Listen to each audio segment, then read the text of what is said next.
pensando isso. Como é que você fazia para eliminar os pensamentos negativos? Só aos pés do Senhor mesmo. Eu dobrava meu joelho. Era só assim. E ficava orando. Senhor, tira isso de mim, tira isso de mim. Porque tem hora que a gente deixa, aí tu para assim, ó, e vai os pensamentos. Se tu deixar, realmente tu morre. Não só... Começa a morte aqui. Começa na cabeça. E aí eu tava indo até na psicóloga, depois eu parei, porque ela teve uns problemas, acabou que eu parei, sabe? E quando eu começava a falar essas coisas com ela, era incrível, o Espírito Santo mesmo falando comigo.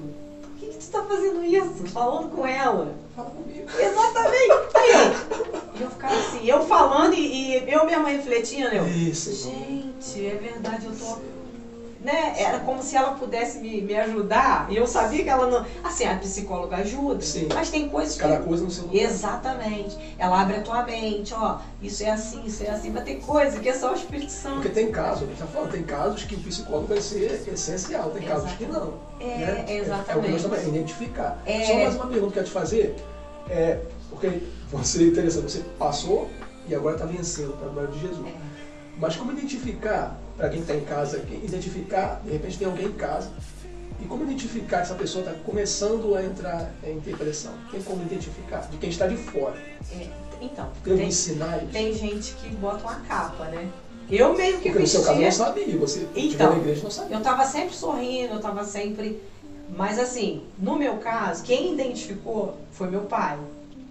Meu pai que identificou. Um dia ele chegou lá em casa, eu estava sentada assim, olhando pro nada. Aí ele chegou e falou pra mim assim, tu não tá bem não, né? Aí eu, tô assim, não tá não. Aí ele perguntou se o Jonas estava ele falou assim mesmo, Jonas tá te relando a mão? Foi muito engraçado. Jonas tá te relando a mão? Eu falei, claro que não, pai. Aí ele falou, alguma coisa, eu vou te levar na psicóloga da empresa. Ele trabalhava na época, era autógrafo. E ele me levou na psicóloga. Eu vou te levar na psicóloga da empresa. Chegou lá, ela falou o que estava acontecendo comigo e tal, que a gente tem um filtro, e o filtro às vezes entope, às vezes a gente tem que trocar esse filtro, né? E aí foi assim. Mas quem conhece a pessoa, dá pra saber que a pessoa tá bem, dá pra ver. Às vezes a pessoa tá muito irritada, brigando muito. A depressão não é só... Tem gente que acha que a depressão fica assim, ó. Não é só isso. Às vezes a pessoa tá brigando muito. Tudo que tá em excesso, boa, entendi. Tu já pode identificar, tem algum... Isso aí tá com algum probleminha, algum distúrbio. Entendi, extremos, né? Exatamente. A depressão não é só cair e ficar na cama, não.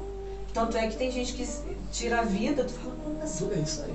Porque a pessoa já não tá aguentando mais, tá? E ninguém percebeu. Ou percebeu e tá, essa pessoa tá ignorante, essa pessoa tá assim. Se vê que tem alguma coisa em excesso, estranho, tem que procurar ajuda. É porque, como eu te falei, né, de amigos que eu tenho que me falaram que eles querem ser ajudados, é muito difícil. Eles querem ser ajudados, mas quando chegam com ajuda, eles não aceitam.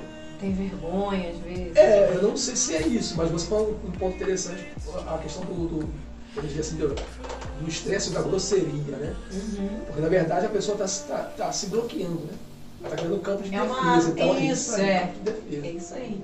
Então, ela vou agir de uma forma grosseira, né? Para que a pessoa não chegue até mim. Uhum. E assim, porque tem casos que, eu já ouvi caso até aqui, aconteceu um caso assim, e ninguém dava nada, a pessoa estava de boa, aparentemente. Por isso que eu estou te falando, para quem está próximo, é possível identificar, né? É sim. Então. Comendo muito, comendo pouco, tudo, é o que eu te falei, tudo é um extremo. Tu olha e tu vê que a pessoa está comendo muito, aquilo ali é uma ansiedade. Tá comendo muito.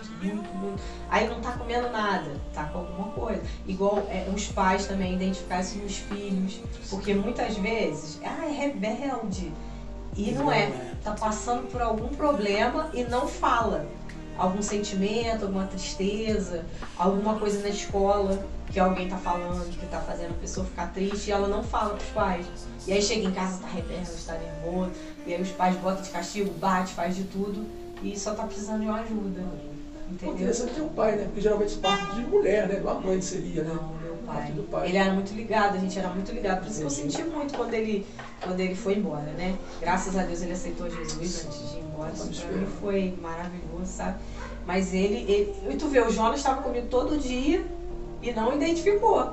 E ele, quando ele chegou, que ele me viu daquele jeito, ele falou, tu não tá bem. Porque eu ficava meio assim, sabe? Era uma tristeza que eu não sei de onde que vinha, uma angústia, uma coisa estranha, assim. E aí, graças a Deus, né, assim, Deus me colocou numa psicóloga boa, que ela não era cristã, que eu saiba não, mas ela falou pra mim, continua firme na igreja. Ela falou pra mim escrever os versículos que eu gostava e ir colando aonde eu abria a porta da roupa, no espelho, eu fiz isso tudo. Sim. E aí tava sempre lá, eu ficava lendo os versículos, sabe? Notou que você por 2 vezes, né? Você agarrou a palavra, né? Quando foi a Patrícia, né? Isso. Que liberou a palavra, você não agarrou. E eu sempre digo isso. Tem que ser. De ciclos em ciclos nós recebemos uma palavra. É como se fosse assim, ó, você tem tantos quilômetros aí para rodar, né? Então, tem um texto até de Reis que diz isso, que profeta Isaías não, profeta Elias foi alimentado pelo anjo, né? E com essa comida e caminhou 40 dias e 40 noites. Ou seja, então você recebe uma palavra e o Senhor vai dizer assim, agora eu vou te esperar em tal lugar, tá? Guarda essa palavra. Essa palavra vai fazer você cruzar esse deserto. Exatamente. Entendeu? Então, assim, sempre, cara, o que você fez aí não é doideira. O Senhor tinha orientado o povo a fazer isso. Cara, coloca a palavra em todos os lugares. Tem coisa que a gente pensa que é maluquice, né? Mas tem que ser. Mas eu sigo assim, o que Deus coloca no seu coração. Eu sou doido. Eu também, às vezes eu tô limpando casa assim, aí tem que orar. Aí eu, puxa vida, vou acabar de. Não, vou agora. Aí eu largo a louça, largo as coisas, vou orar. Dobro meu joelho e oro, sabe? E esses dias também, Deus colocou no meu coração. Assim, tem gente que acha estranho, mas até eu acho estranho às vezes, mas eu faço. Aí eu tava orando, chegava, colocava uma almofadinha, né? E eu orava assim, no meio da cama. Deus, não, do teu lado. Olha só. Eu ia lá, vou até hoje, né? Toda hora. Eu boto minha almofadinha e oro do meu lado da cama. E eu não sei o que é, mas tô lá. Entendeu? Tô obedecendo. Tem coisas às vezes que Deus fala com a gente fala, isso não é. Mas sabe? Não pode se acostumar com isso, essas coisas. Não, dependa do Senhor e não se estribe no seu próprio entendimento. A gente não sabe, igual, quando Deus manda a gente orar. Eu tô lavando louça, Deus manda, vou orar agora. E aí, às vezes, eu falo, vou orar aqui mesmo. Não, vai lá pro teu quarto. Eu, puxa vida. Aí ainda fica, puxa vida, tem que ir lá em cima. Tá bom, eu vou. Porque a gente não sabe o que Deus está livrando a gente, né? Naquele momento ali, alguma seta, alguma coisa que vai acontecer e tu saiu dali e foi orar. Então eu prefiro obedecer. Sim, cara, e assim, eu sempre digo, ele é o Criador, a criatura não questiona o Criador. Eu tive uma experiência uma vez... Gente, desculpa, mas eu tô tranquilo, também tô. Eu tive uma experiência uma vez, foi muito interessante. O Senhor me levou a orar, você vai orar. E eu comecei com você a orar no mesmo lugar que eu estava. O Senhor falou, não, vai para tal lugar. Estava até na igreja, não vai lá no altar, estava no vai até no altar. Eu sempre gostei dessas coisas, obedecer essas doideiras dele, porque sempre tem... Acontece alguma coisa. Sempre acontece alguma coisa. E eu me lembro, cara, que foi surreal esse dia. Aí quando eu fui, o Senhor falou assim, olha só, o Senhor falou assim, eu quero que você interceda a mim por uma pessoa que está lá no Japão. Está prestes a se matar. Aí na hora que eu falei assim, mas por que ela mesmo não ora? Por que? E o Senhor falou assim, peça a mim, ele falou assim, peça a mim por ela. Eu falei, tá, mas se o Senhor já sabe o que ela quer, por que você tem que pedir a mim para pedir por ela ao Senhor? Então assim, aí o Senhor falou assim, cada um no seu lugar. No momento você está no lugar de interceder e no lugar de receber. Porque às vezes a pessoa não consegue nem interceder. E o Senhor, depois disso, o Senhor me revelou 2 coisas assim, básicas. Uma é o poder da oração. Porque se uma oração aqui, feita por um homem falho como eu, alcançou do outro lado do mundo um homem, né? Eu não me lembro se depois de testificação disso do ministro, eu não me lembro se teve. Porque eu acho que teve, até lá no Birajara, que falou que o Senhor estava dando livramento de morte. Eu acho que, se eu não estiver enganado, foi uma consagração. Aí eu falei, gente, o Senhor me levou a interceder. Então o Senhor me levou a interceder. Doideira, aqui no banco, porque lá não, cara, eu fui. E quando eu acabei, eu voltei e o Senhor testificou que a minha oração tinha sido ouvida por ele. Porque o irmão falou assim, o Senhor deu livramento de morte. Então, assim, a gente tem que, por exemplo, a gente está citando aqui sobre depressão, falando sobre o seu caso. O seu caso é bem abrangente, né? Não, por que não tem que ir psicólogo? Cara, não, apenas vá. Né? Mas se o Senhor cura, o Senhor é o médico dos médicos, não precisa de médico. Cara, faça, se submeta. Né? Eu até brinco assim, Jairo. Jairo não podia, ele foi buscar cura para a filha dele, E Jairo é um sacerdote, então o sacerdote pode ter contato com sangue. Aí, por isso que eu brinco, né? No meio do caminho, aquela mulher... A mulher do sangue. Então, por quê? O Senhor estava desconstruindo a religiosidade do coração Aí o Senhor estava falando assim, depois que... Por que o Senhor faz questão da mulher se manifestar? A mulher foi beneficiada pela cura. Provavelmente muitas outras foram curadas também ali. Mas por que o Senhor faz a mulher confessar? Não é por causa dela, não é para envergonhá-la. É para alcançar os ouvidos do... Como é o nome dele? Do Jairo ali. Entendeu por quê? Ô Jairo, você quer a vida ou quer a religiosidade? Porque tu sabe que agora eu toquei, a moça com sangue, me tocou, eu estou impuro. Vai me levar impuro para tua casa? Então se Jairo vai pela... Não quero nem saber, né?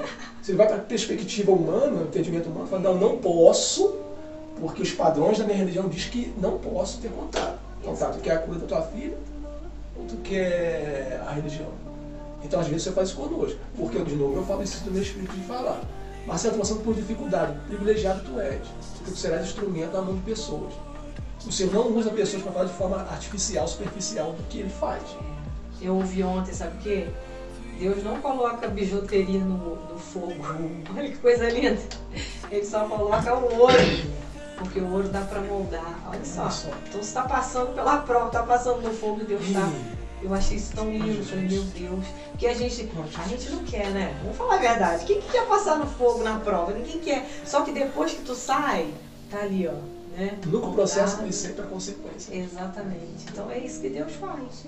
Eu tenho visto, assim, algumas pessoas me perguntando que pelo meu processo me mandam mensagem, sabe? E aí eu falo tudo. Eu falo, gente, pode me perguntar, que eu gosto de falar. Eu gosto de ajudar, porque tem gente que não fala a verdade toda, entendeu? Eu quero falar tudo, eu quero explicar tudo que eu passei, para ajudar outras pessoas também, sabe?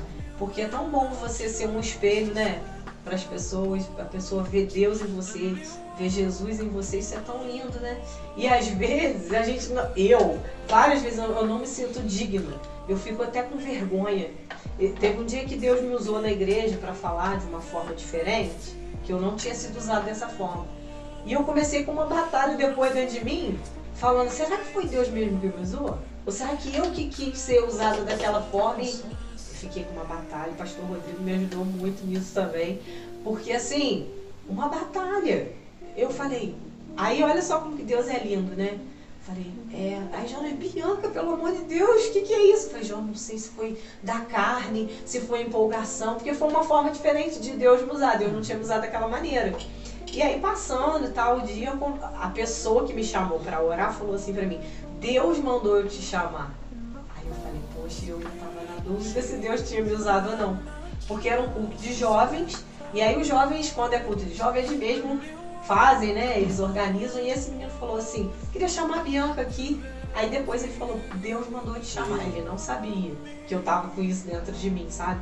Falei, poxa, por que eu ainda fiquei com dúvida? Se era Deus ou não. Porque eu me sinto tão indigna de Deus me usar dessa forma, que eu falei, não foi não. Eu acho que foi eu mesma, sabe? O pastor Rodrigo orou comigo e falou, Bianca, isso é uma batalha, isso é o inimigo que tá querendo. Porque o que aconteceu depois?